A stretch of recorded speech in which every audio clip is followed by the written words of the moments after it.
The very first magic video that I uploaded to YouTube was a ring and string routine, and if you watch it all the way through to the end, you will notice that I completely mess up on some of the moves towards the end of the routine, so much so that I completely give away how I did it.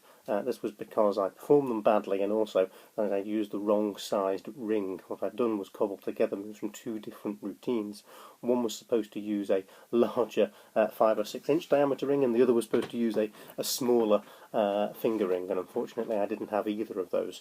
I had a size that was in between, and well, for some of the moves it worked really well, and for other moves not so well. Well, watch it. You'll be able to discover how I've been able to produce the effects, and in fact you'll be able to produce them much better than me if you use the right sized ring. But in the meantime, I do have another ring and string, and my challenge in this one is for you to see if you can work out how I do these moves. This is a lace without any knots, and all I have to do is shake that off my wrist. Not only do I get a knot, using that word quite a lot, I'm a poet and I didn't know it, but it's a really corny line, forget I said that. But now we have a ring attached onto that lace. If I undo the knot, what I'll be able to show you is that really is threaded on there. Imagine you're in the audience and I then can pass you the ends of the lace. I can show you that's properly threaded on the ring. You can hold the end of the lace, and of course when I take that off you'll be truly amazed. You'd also want to take a look at the ring and make sure that there are no gaps, there are no breaks, there are no openings, and what you'd find is that it is a solid metal ring. It's a cheapo ring, but it's a solid metal cheapo ring.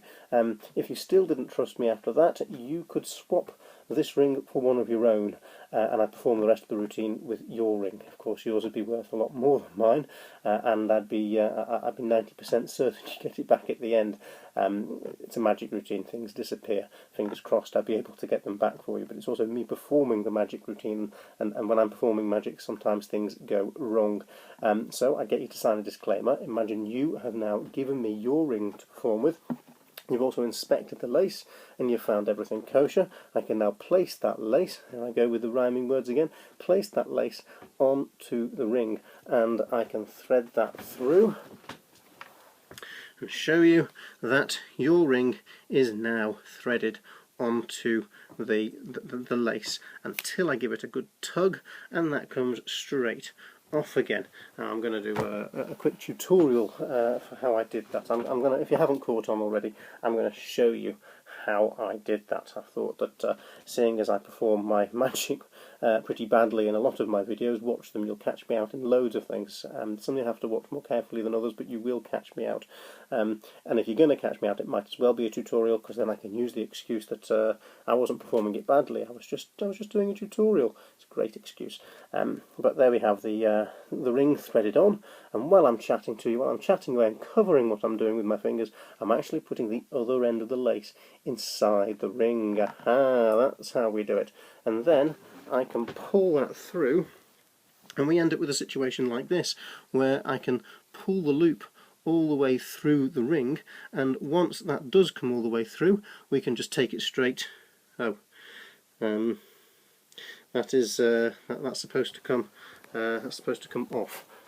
It didn't. I did tell you that sometimes this is me performing, and sometimes things go wrong. But I am in control. I do know what's happened. This is because magic is very unpredictable. It doesn't always behave. There are rules, and one of the rules I'll give you a good tip on is that you can't force the ring off the string. You can't force magic to happen. What you've got to do is give it a nice gentle twist, and that will come off, and then when you want to put it back on again, you just gently throw that straight back on the lace again. You don't even have to put it back on in the same place. What you could do is, if I bring that up to the top, and I make a little loop over the top of my hand like that, and then a few more loops, I can take it off this loop on the top of my hand, and I can put it on the loop on the bottom. So I use that gentle twist to take that off there, and when I'm putting it on the bottom, I just put that straight on. It's a really neat effect. And then I can show you this. This is one that actually went wrong in the last video. I mean, I did it, but you'll easily be able to see how I did it. So if I do it right here, just watch the other video, and you'll work out how it's done. I'm going to wrap the ring inside my hand, and that way it makes it more difficult for it to come off, but it's no surprise that if I give that a pull, the ring is now off the lace again. You've seen that happen so many times before, but as a finale in the last one, I also showed that the ring had disappeared, but of course it can't disappear in this because it's your ring, and I expect you are going to want the ring back.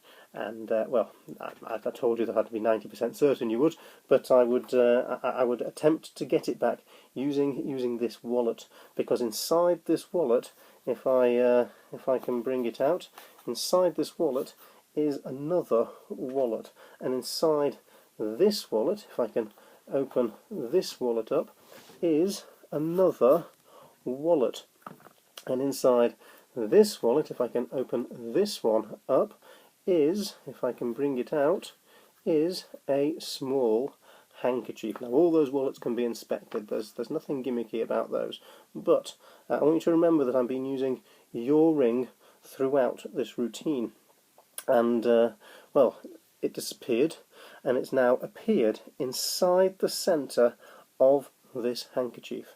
A handkerchief that was inside a wallet, inside another wallet, and inside another wallet, and the look on your face of astonishment and surprise when I show you your ring appearing there is true magic.